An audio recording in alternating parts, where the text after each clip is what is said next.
No.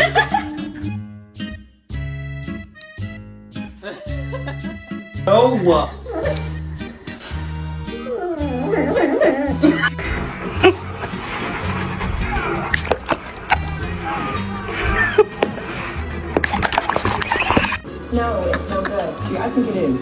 Because she confirmed that and I don't want to trust you. All units, my tummy hurts. I'm gonna need a warm blankie and a cup of hot chocky. Huh?